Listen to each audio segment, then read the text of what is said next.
Assalamualaikum warahmatullahi wabarakatuh.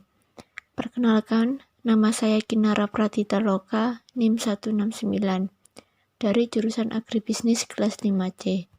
Di sini saya akan menjelaskan dan menyelesaikan beberapa kasus dengan menggunakan 3 metode penyelesaian yang berbeda, yaitu ada linear programming, yang kedua transportation, dan yang ketiga inventory. Baik, langsung saja pada kasus yang pertama, yaitu linear programming. Sebuah perusahaan kerajinan mebel membuat data macam-macam kursi tamu, yakni tipe X1 dan tipe X2. Harga jual dan penggunaan sumber daya serta biaya variabel adalah harga jual unit X1 dan X2 masing-masing sebesar Rp50.000 dan Rp70.000. Biaya variabel satuan produk masing-masing Rp30.000 dan Rp40.000. Pemakaian sumber daya untuk setiap produk dan persediaan kapasitas setiap sumber daya disajikan pada tabel di bawah ini. Di dalam tabel tersebut terdapat ada tiga kendala. Kendala pertama yaitu pemotongan dan penghalusan.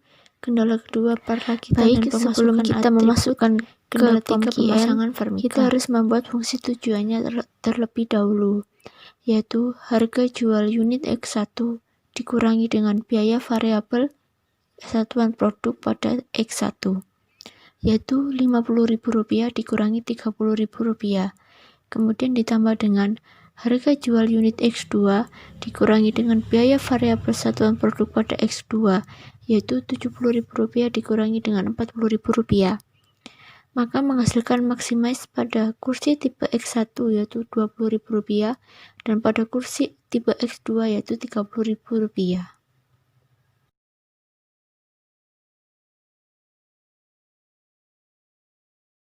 Pertama-tama kita pilih menu linear programming pada modul.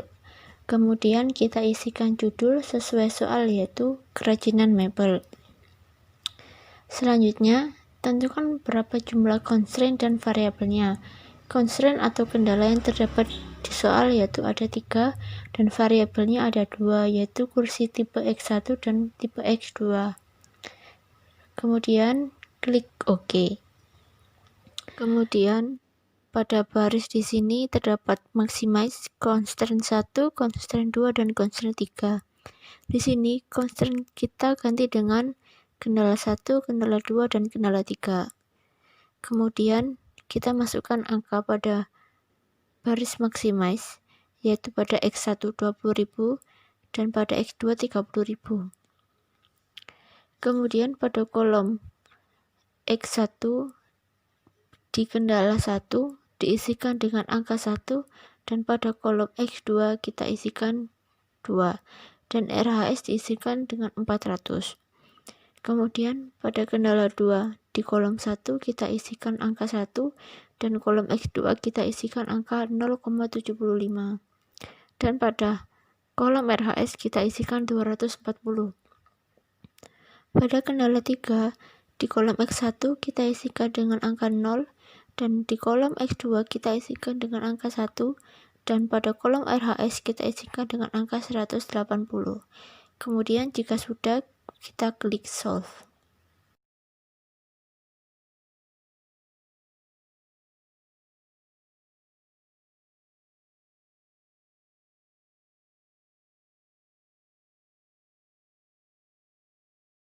Kemudian setelah kita klik solve, maka akan muncul tabel linear programming result.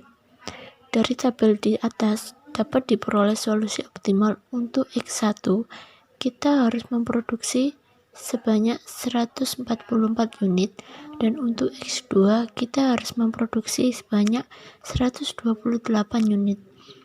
Jadi, dalam memproduksi sebesar itu, maka kita akan memperoleh keuntungan sebesar Rp6.720.000. Kemudian yang kedua ada tabel ranging. Pada tabel ini terdapat unsur lower bound dan upper bound yang berguna untuk menganalisis sensitivitas. Pada kendala 1, yaitu proses pemotongan dan penghalusan, kita memiliki batasan waktu hingga 400 jam. Kemudian untuk upper bound pada kendala 1, kita dapat menambahkan waktu hingga 465 jam tanpa mengubah solusi di atas. Dan untuk lower bound pada kendala 1, kita dapat mengurangi menjadi 240 jam tanpa mengubah solusi di atas. Kemudian pada kendala 2, yaitu perakitan dan pemasangan atribut, kita memiliki batasan waktu 240 jam. Dan untuk upper bound pada kendala 2, di situ terdapat 400 jam, berarti kita dapat menambahkan waktu hingga 400 jam.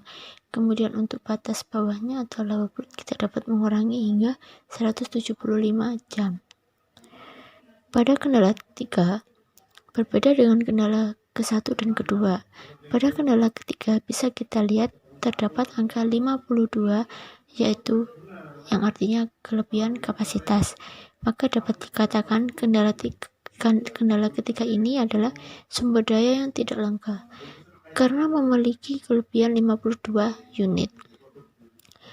Karena kendala 3 ini termasuk sumber daya tidak langka, maka dapat dilihat pada upper bound-nya terdapat infinity yang artinya tidak terbatas, tetapi pada lower bound-nya dapat kita kurangi hingga 128 jam.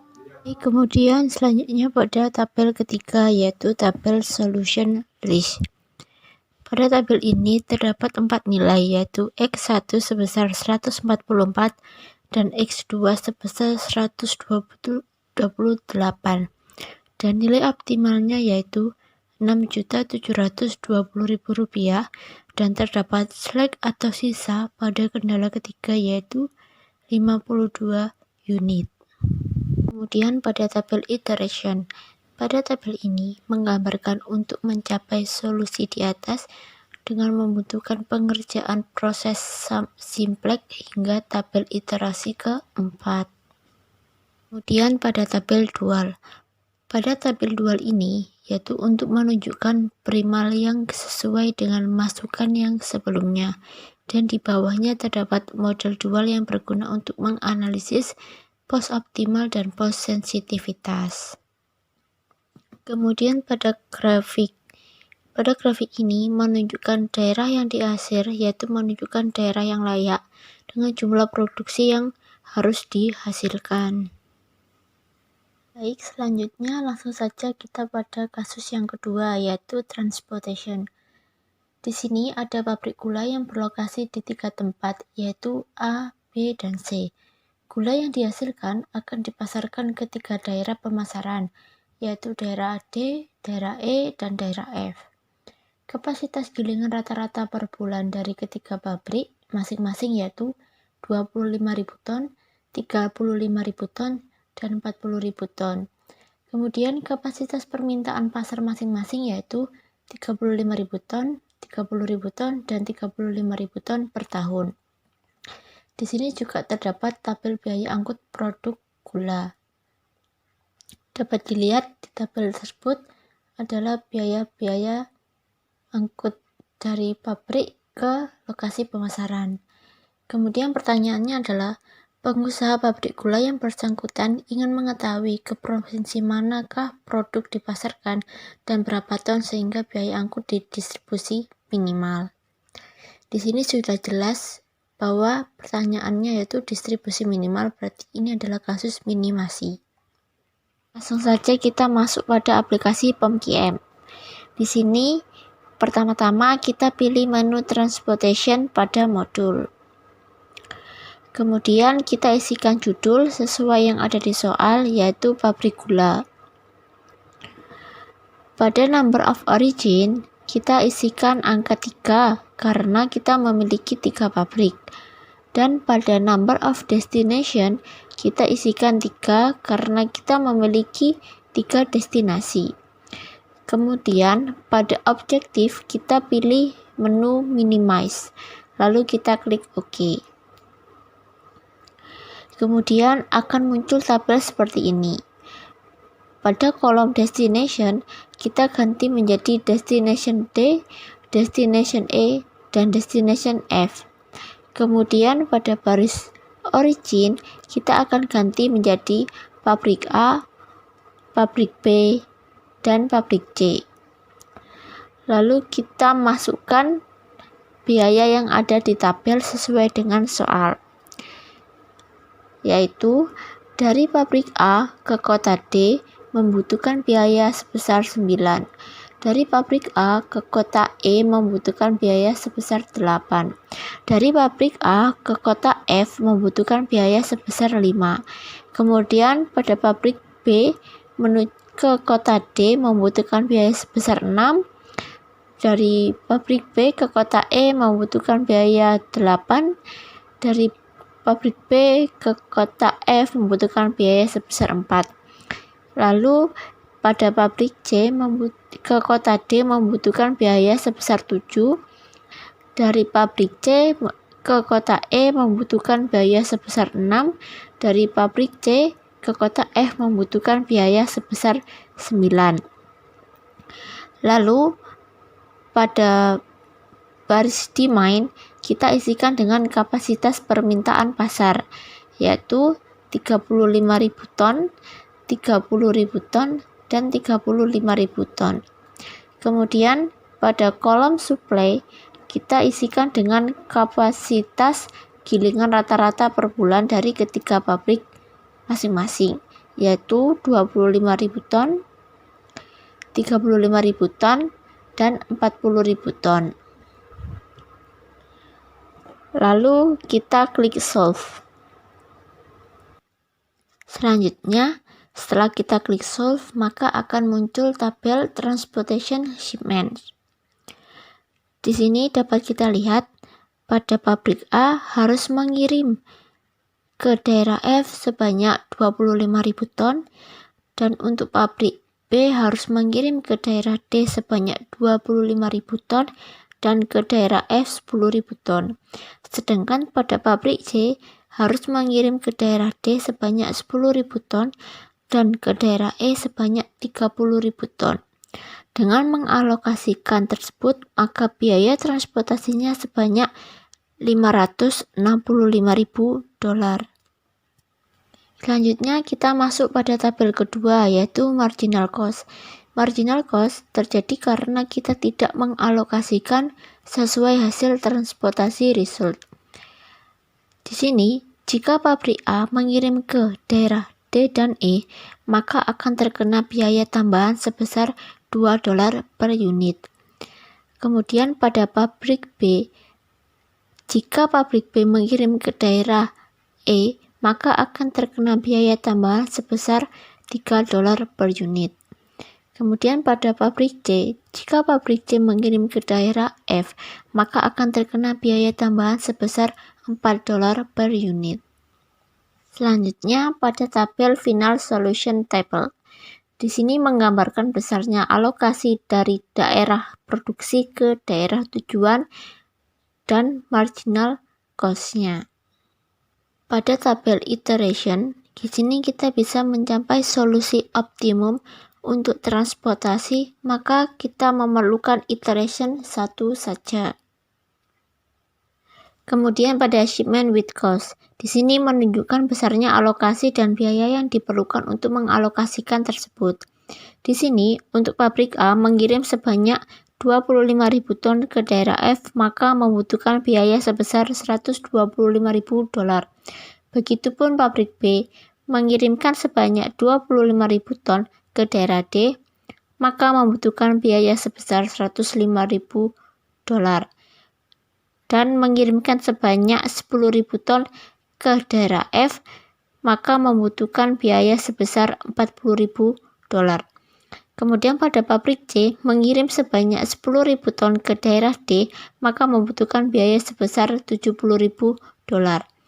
Dan mengirimkan sebanyak 30.000 ton ke daerah E, maka membutuhkan biaya sebesar $180.000.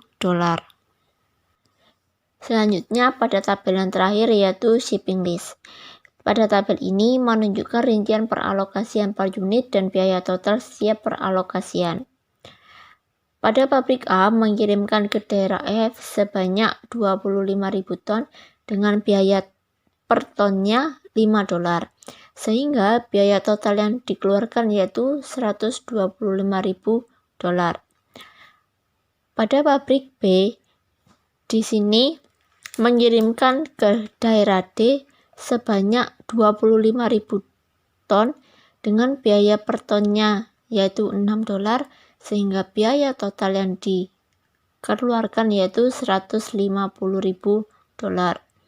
Kemudian pada pabrik B mengirimkan ke daerah F sebanyak 10.000 ton dengan biaya per tonnya yaitu $5, sehingga biaya total yang dikeluarkan yaitu $40.000. Selanjutnya pada pabrik C mengirimkan ke daerah D sebanyak 10.000 ton dengan biaya per tonnya yaitu $7, sehingga biaya total yang dikeluarkan yaitu $70.000. Dan yang terakhir, pada pabrik C mengirimkan pada daerah E sebanyak 30.000 ton dengan biaya per tonnya $6, sehingga biaya total yang dikeluarkan yaitu $180.000. Selanjutnya, pada kasus yang terakhir yaitu inventory dengan metode economic order quantity. Di sini estimasi permintaan dalam 1 tahun sebesar 15.000 unit. Kemudian ordering cost-nya Rp500 dan unit cost atau harga per unitnya Rp200 dan holding cost-nya 30% dari unit cost. Dari soal tersebut dapat diketahui bahwa D sebesar 15.000 unit, kemudian setup cost atau S sebesar 500, holding cost-nya sama dengan 30% dari unit cost, yaitu 30% dikali 200 sama dengan 60. Kemudian terakhir unit cost sama dengan 200. Selanjutnya kita langsung masuk pada aplikasi POMQM. Pertama, kita pilih menu inventory yang economic order quantity model pada modules. Kemudian kita isikan judul yaitu permintaan bahan. Kemudian untuk reorder point-nya kita pilih yang no reorder point. Lalu kita klik OK. Kemudian di sini akan muncul tabel seperti ini. Maka kita langsung isikan saja sesuai yang ada di soal. Pertama, demand rate-nya yaitu 15.000. Kemudian setup atau ordering cost-nya yaitu 500. Kemudian holding cost-nya yaitu 60. Dan unit cost-nya yaitu 200. Kemudian kita bisa klik solve. Maka setelah kita klik solve akan muncul hasil seperti ini. Akan muncul tabel inventory result. Di sini dapat diketahui bahwa persediaan optimum atau optimal order quantity yaitu sebesar 500 unit. Kemudian average inventory atau persediaan rata-rata sebesar 250 unit. Kemudian order per period atau frekuensi orderan sebesar 30 kali per tahun. Kemudian di sini total cost-nya yaitu Rp3.030.000. Kemudian untuk mengetahui umur persediaan per order, kita bisa cari dengan cara 360 hari dibagi dengan 30 hari sama dengan 12 hari, yaitu adalah umur persediaan per orderannya. Baik, terima kasih.